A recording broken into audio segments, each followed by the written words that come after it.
Olá, igreja. Olá a todos. É muito bom estar de volta com vocês. Hoje nós vamos falar sobre um tema que é as tempestades. Vocês vão entender o porquê esse nome. Nós temos a ajuda de Hernandes Dias Lopes e Luciano Subirá. Nós vamos nos basear em Marcos 4, de 35 a 41, Mateus 8, 18, 23 a 27 também fala do tema, e Lucas 8, 22 a 25 também fala sobre esse tema. Mas vamos nos basear em Marcos 4. Por que tempestade, né? Quem nunca passou por uma tempestade? É muito ruim passar por uma tempestade, pode ser até fatal, isso falando no aspecto físico, mas sem ser o homem da previsão do tempo, dizer se vai chover, se não vai chover, a gente vai abordar o aspecto espiritual das tempestades na palavra, o que elas significam. Elas podem nos atingir a qualquer momento, em qualquer lugar, estão por aí. Entenda-se por tempestades os nossos problemas, as nossas provações, isso sim. Então, Marcos 4, de 35 a 41, nos diz: Naquele dia, sendo já tarde, disse-lhes Jesus: Passemos para a outra margem. E eles, despedindo a multidão, o levaram assim como estava, no barco, e outros barcos o seguiam. Ora, levantou-se grande temporal de vento, e as ondas arremessavam contra o barco, de modo que o mesmo já estava a encher-se de água.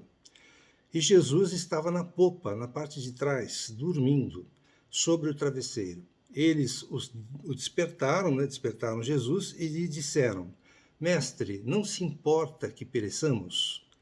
E ele, despertando, repreendeu o vento e disse ao mar: Acalma-te, emudece. O vento se aquietou e fez-se grande bonança. Então lhes disse: Por que sois assim tímidos? Como é que não tendes fé? E eles, possuídos de grande temor, diziam uns aos outros: Quem é este, que até o vento e o mar lhe obedecem? Então aqui nós temos a passagem então no Mar da Galileia, de uma margem à outra. Jesus tinha algo para fazer do outro lado do mar, que na verdade é um lago, né? Então temos aqui um duplo milagre. O vento cessou e o mar se acalmou imediatamente. Normalmente, depois que o vento de uma tempestade se acalma, o mar ainda fica agitado. Mas nessa situação, não. Houve a bonança imediatamente. Tanto o vento quanto o mar se acalmaram, pela ordem de Jesus. Os discípulos ainda precisavam de mais fortalecimento a respeito de quem era o Senhor. Precisavam aprender mais sobre o Senhor.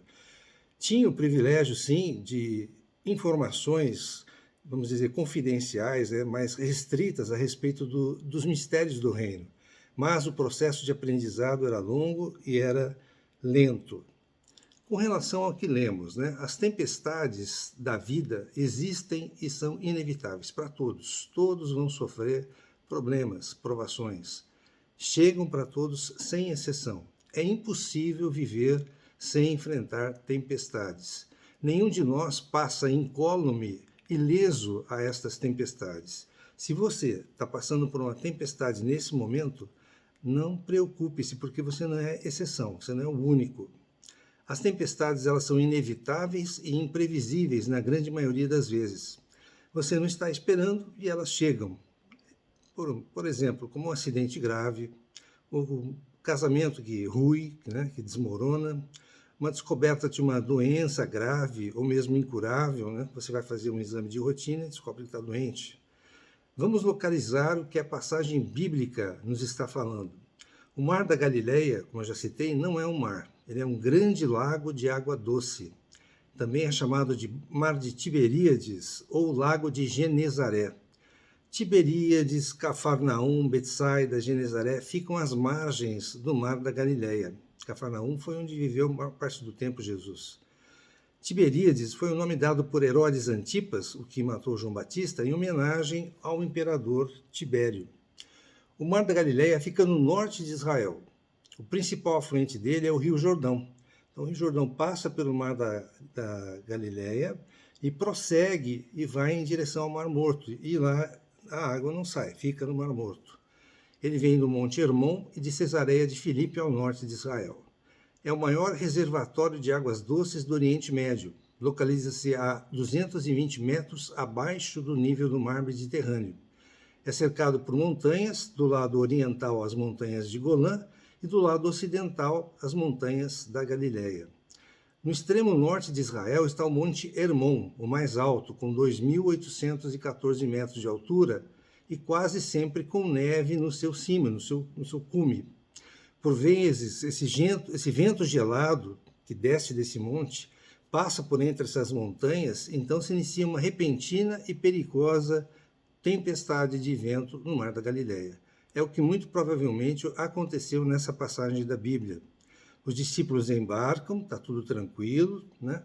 E enquanto navegam, a tempestade de vento se inicia rapidamente. E é assim em nossas vidas, né? As tempestades são imprevisíveis, a gente não pode controlar. Então, como eu disse, o Mar da Galileia não é um mar, é um lago, situa-se ao norte de Israel. As tempestades também são muitas vezes não administráveis, ou seja, a gente não controla. Não só o vento, mas também o mar agitado que passa sobre nós.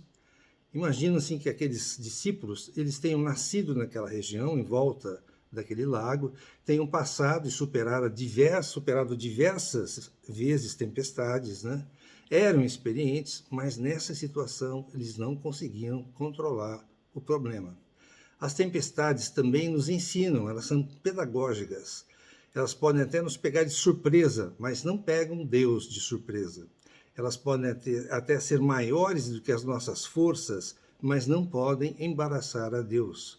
Se Deus permite uma tempestade em sua vida, não é para te destruir, mas sim para te fortalecer, para amadurecer você, a sua alma. É para te aproximar de Deus. Você pode ter até perdido o controle da situação, mas Deus nunca perde. Não desanime. Jesus está no comando de todas as situações pelas quais você passou, passa e vai passar. Salmo 107, de 21 a 31, nos diz: rendam graças ao Senhor por sua bondade e por suas maravilhas para com os filhos dos homens. Ofereçam sacrifícios e ações de graças e proclamem com júbilo as suas obras. Os que tomando navios descem aos mares, os que fazem tráfico na imensidade das águas, esses veem as obras do Senhor e as suas maravilhas nas profundezas do abismo. Pois ele falou e fez levantar o vento tempestuoso que elevou as ondas do mar. Subiram até os céus, desceram até os abismos. No meio destas angústias, desfalecia-lhes a alma. Andaram e cambalearam como ébrios e perderam todo o tino. Então, na sua angústia, clamaram ao Senhor, e ele os livrou de suas tribulações. Ele os livrou dos seus problemas. Fez cessar a tormenta e as ondas se acalmaram. Então se alegraram com a bonança, e assim os levou ao desejado porto. Rendam graças ao Senhor por sua bondade e por suas maravilhas para com os filhos dos homens. Então o Senhor nos livra das nossas tribulações. Deus permite, sim, as tempestades em nossas vidas e até muitas vezes as envia até nós, mas Ele também as acalma. É certo que as tempestades virão, sempre. Há diferentes tipos de tempestades e devemos saber como lidar com estas tempestades, com os diferentes tipos de tempestades que a gente ainda vai falar. Com relação à passagem de Marcos 4, Jesus passou todo aquele dia ensinando as pessoas, aí ele entra no barco já tarde e ordena aos discípulos para passarem para outra margem do Mar da Galileia. Jesus, na verdade, ele quer passar da teoria para a prática com os discípulos. Você pode ouvir muito a palavra, pode entender muito da palavra, mas você precisa experimentá-la, praticá-la. O treinamento de Deus para nós não se dá apenas pelo ouvir, mas também quando nos leva para o centro da tempestade, o centro da crise, o centro dos problemas. Depois de ensinar o dia todo, já cansado, Jesus entra no barco, pega um travesseiro, vai para a parte de trás do barco, a popa, e dorme. Pode-se dizer que essas 3 passagens que citamos no início são as únicas passagens na Bíblia onde Jesus dorme, onde está registrado que Jesus dorme. Ele dorme porque está no barco. O barco está cercado pelas águas, representando a igreja cercada pelo mundo. Estamos no mundo, mas o mundo não deve estar na igreja.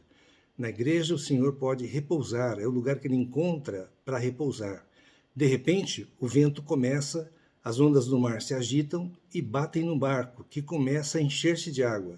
Os discípulos devem ter pensado: vamos deixar o Senhor descansar, temos experiência, conseguimos resolver essa situação por nós mesmos, mas não conseguiram. Desesperados, pedem ajuda para Jesus. Mestre, não te importas que pereçamos? Num tom até de censura, porque o senhor estava dormindo. Jesus se levanta, repreende o vento, repreende o mar, tudo se acalma. Então ele pergunta para os discípulos: por que vocês estão com medo? Por que não tendes fé? Os discípulos atônitos respondem: quem é este que até o vento e o mar lhe obedecem? Então temos aqui nessa situação 3 perguntas. No versículo 38, mestre, não te importas que pereçamos? Isso feito dos discípulos para Jesus. No versículo 40, por que sois assim tímidos? Como é que não tendes fé? Jesus está perguntando para os discípulos. E no 41, quem é este que até o vento e o mar lhe obedecem? Esta pergunta foi feita entre os discípulos. A primeira, mestre, não te importas que pereçamos? É a nossa pergunta. É a que sempre fazemos. É a pergunta da nossa angústia. É a pergunta de quem está passando por uma tempestade, já fez tudo o que podia fazer para se livrar do problema e não consegue. Seja nosso casamento, seja um problema financeiro, seja uma questão de saúde, seja uma questão dos nossos filhos. Então perguntamos: o Senhor não vai nos ajudar? Não vai fazer nada? O Senhor não está vendo a nossa aflição? Algo não está indo bem. Vejamos qual foi a ordem do Senhor. Vamos passar para outra margem. Ele deu essa ordem, não importasse ou não importa o que acontecesse no caminho, eles iam passar para outra margem. A tempestade que acometeu Jonas foi devido à sua desobediência. Se você estiver fora da rota, desviado, certeza que vem tempestade à vista para te fazer voltar ao Senhor. Agora, se você está com o Senhor, está fazendo a vontade dele, e de repente a tempestade chega, não adianta pensar: bom, eu estou com o Senhor, estou fazendo o que ele está pedindo, não vai haver tempestade nenhuma. Não é bem assim, não. Quando a tempestade chega, e vai chegar, ficamos em crise, como os discípulos ficaram. Mas por quê? Quem passa por uma tempestade tem pressa de resolver os seus problemas, mas Jesus estava dormindo. Soa familiar para você orar por meses, orar por anos e não ter uma resposta do Senhor? Quando você chora e grita nas madrugadas e o consolo para esse choro não vem, o problema não é resolvido, é que Jesus certamente vai agir, mas não no seu tempo, não no nosso tempo, mas no tempo dele. Veja Marta, Lázaro está muito doente. Ela manda um recado ao Senhor, que estava um dia de viagem. Ela manda o seguinte recado: está enfermo aquele a quem amas. Marta, falando do irmão dela, Lázaro, para o Senhor Jesus. Quem ama tem pressa. Ao receber o recado, Jesus diz aos seus discípulos: Lázaro morreu. O emissário levou um dia para ir e um dia para voltar. Tinha o recado do Senhor de volta, quando ele voltou. Esta enfermidade não era para a morte, mas para a glória de Deus. Foi o que o emissário passou para Marta. Jesus levou um dia para ir, permaneceu 2 dias onde estava e mais um dia para voltar. Quando ele chega, Lázaro estava sepultado há 4 dias.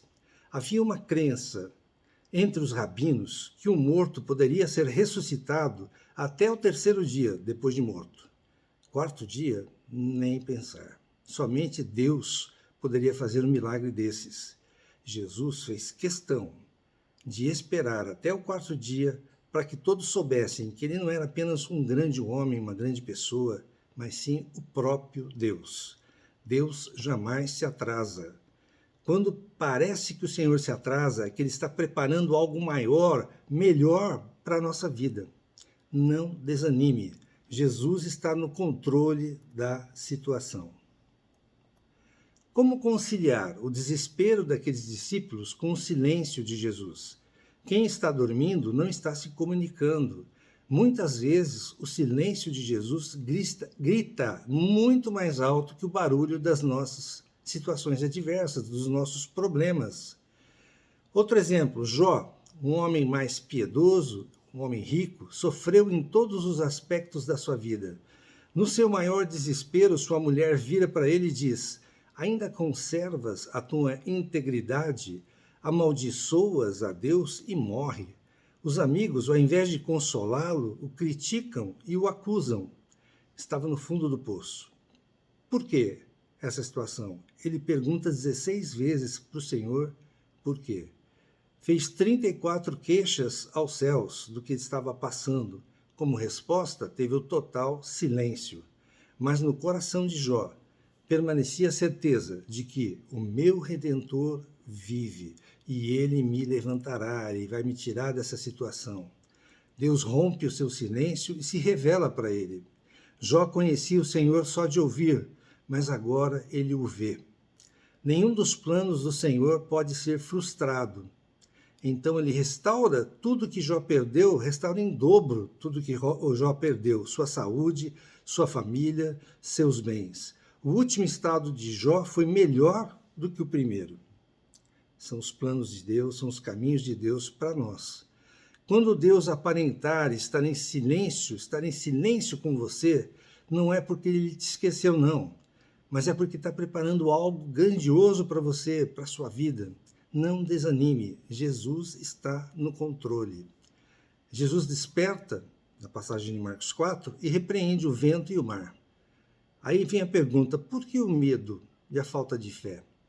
Eles deveriam ter fé e não medo, por causa da promessa de Jesus, que era, passemos para a outra margem. Qual era o destino deles? A outra margem. Promessa de Jesus e realidade são a mesma coisa. Nenhuma de suas promessas deixou de ser cumprida, jamais, nem vai deixar de ser. Por que ter fé e não medo? Pela presença de Jesus naquele barco. O Criador dá uma ordem e o que ele pede acontece. O universo se dobra à ordem do Senhor, à ordem de Jesus Cristo.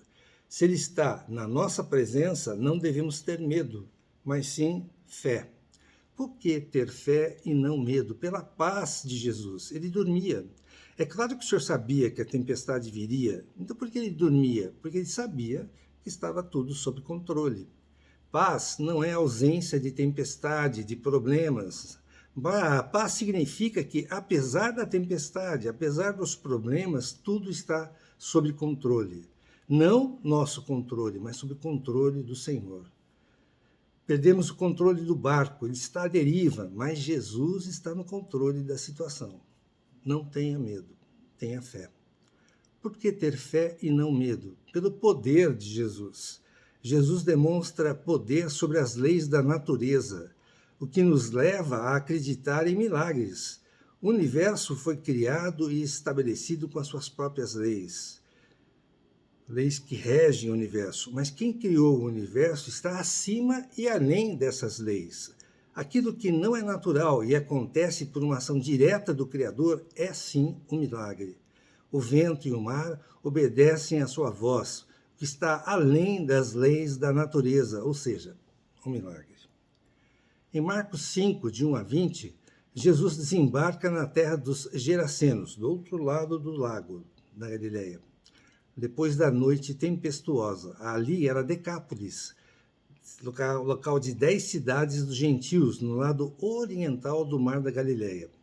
Ali estava a cidade de Gadara, onde havia um despenhadeiro e um cemitério. Ali no cemitério havia um homem nu, violento, que veio ao seu encontro. Ele não esperou o Senhor chegar até ele, não. Ele veio ao encontro de Jesus, tomado por 6.000 demônios, uma legião. Legião significa 6.000 soldados no Império Romano. Então ele tinha 6.000 demônios, um recorde na Bíblia. Ninguém podia subjugá-lo. Por que Jesus foi até ali? Porque ali havia um homem rejeitado por todos, sem espaço para viver na sociedade, e por isso ele morava no cemitério, entre os mortos. Jesus foi até ali para libertá-lo, para transformá-lo em um missionário para o seu povo, para que ele pudesse fazer a vontade do Senhor naquela região. Jesus tem poder sobre os demônios. Eles batem em retirada. Nesse caso, entraram nos porcos e caíram no precipício. Jesus venceu.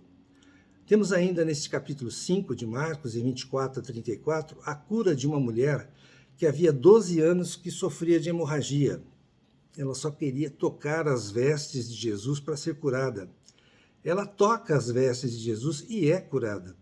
Por quê? Porque Jesus tem poder sobre as enfermidades.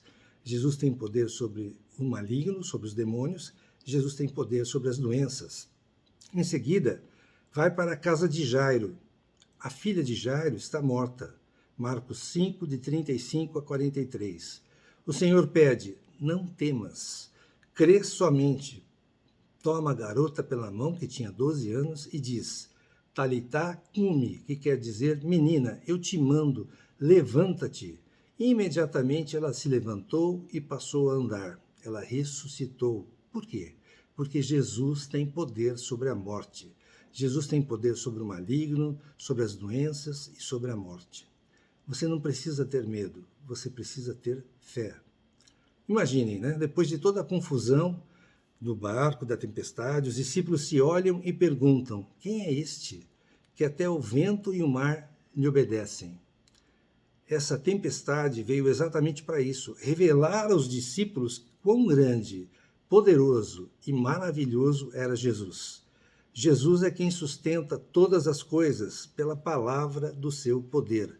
Foi ele quem nos criou, quem nos conhece desde antes da criação do mundo, quem traçou o rumo de nossa existência. Ele é tudo, ontem, hoje e sempre. Ele é o grande eu sou, o alfa e o ômega, o princípio e o fim. Ele é o nosso Senhor e Salvador.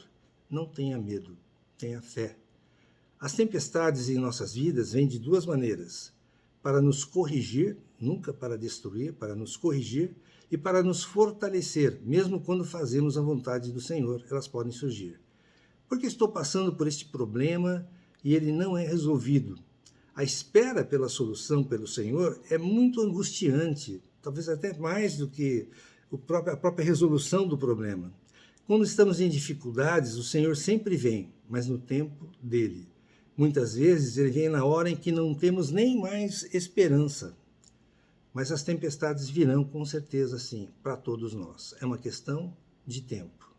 Há diferentes tipos de tempestades. Eu vou ler uma passagem aqui de Tiago, capítulo 1, versículos 12 a 15, que sintetiza esses tipos de tempestades. Fala sobre a origem do pecado.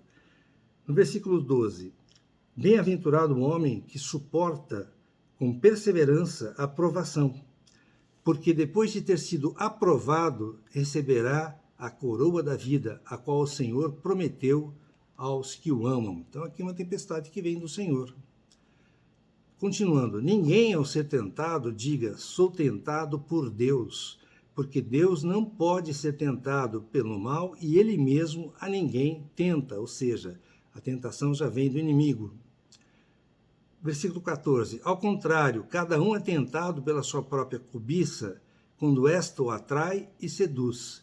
Então a cobiça, depois de haver concebido, dá à luz o pecado, e o pecado, uma vez consumado, gera a morte. Nós também temos tempestades que são geradas por nós mesmos, pela nossa cobiça. Então, sintetizando aqui, as tempestades podem ser malignas, Marcos 4, 39, Marcos 5, versículo 2, onde é preciso repreender o vento, repreender a força maligna de oposição. Por quê? Porque nós estamos numa guerra. Efésios 6, 12, 13 diz, porque a nossa luta não é contra o sangue e a carne, e sim contra os principados e potestades, contra os dominadores deste mundo tenebroso, contra as forças espirituais do mal nas regiões celestes. Tomai toda a armadura de Deus, para que possais resistir no dia mau, e depois de terdes vencido tudo, permanecer inabaláveis, ou seja, em pé.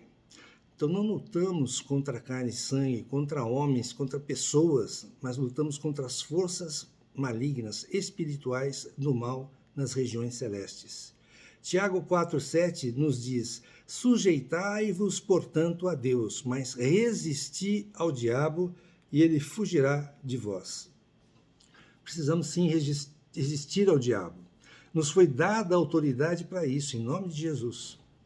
Em Atos 16, versículos 16 a 18, Paulo repreendeu e curou uma mulher possessa de um espírito de adivinhação, que seguia Paulo e os seus amigos.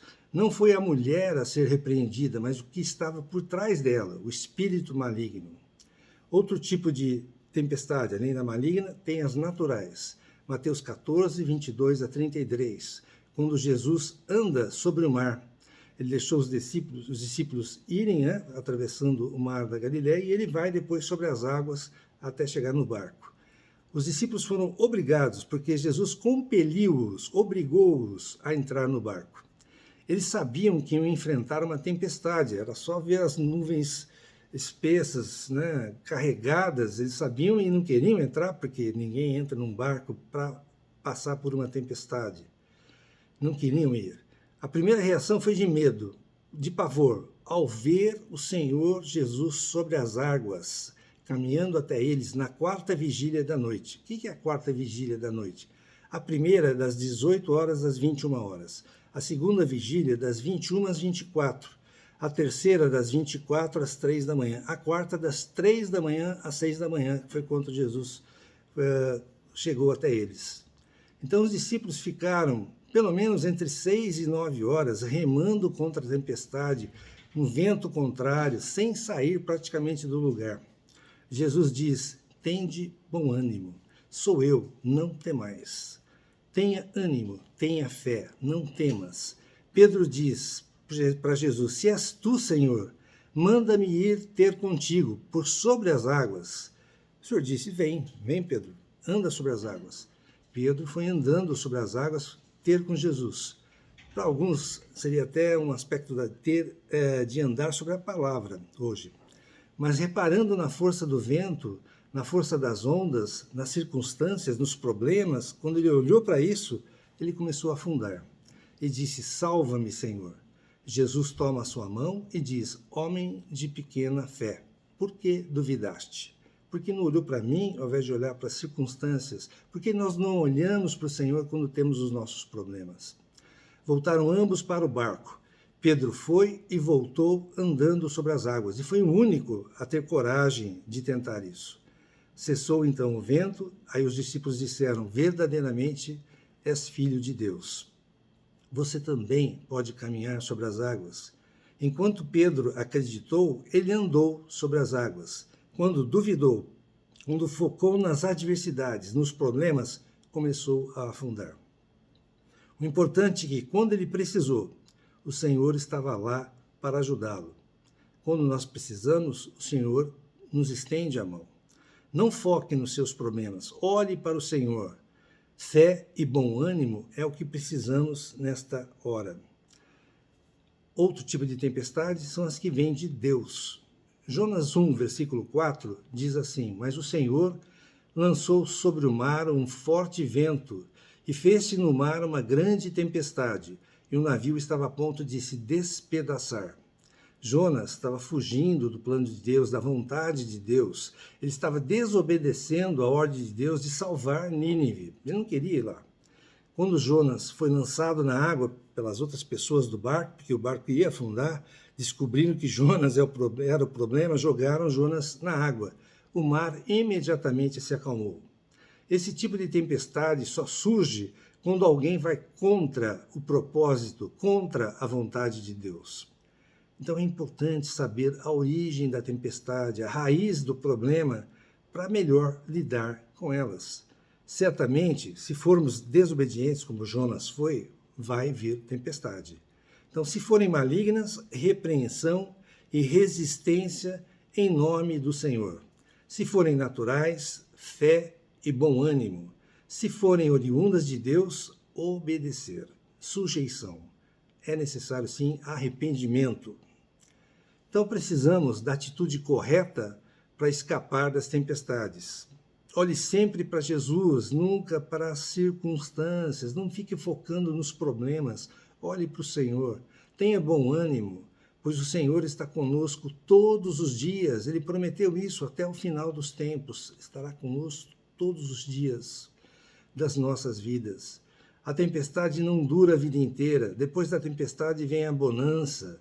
Depois do choro vem a alegria. Não se esqueça que o Senhor quer o melhor para cada um de nós. O propósito das tempestades não é nos destruir, mas sim nos amadurecer. Tenha bom ânimo, tenha fé. Espero que tenham gostado. Quem ainda não se inscreveu no canal, está escrito aqui inscrever-se. Se você gostou, dê o seu like. Isso ajuda a que o canal, a que as mensagens sejam propagadas para mais pessoas. Isso que eu acabei de falar fez parte do estudo dos Evangelhos em Harmonia na ICEL, na Igreja Cristã em Londrina. Eu dei esta mesma mensagem lá. E está aberto para todos que queiram conhecer. A ICEL tem um canal no YouTube e tem um canal no Facebook. Eu desejo a todos uma excelente semana, uma abençoada semana, que tenhamos bom ânimo, que tenhamos fé no Senhor, que não olhemos apenas para os nossos problemas, mas que miremos no Senhor e Ele tem a sua mão para nos ajudar. Amém.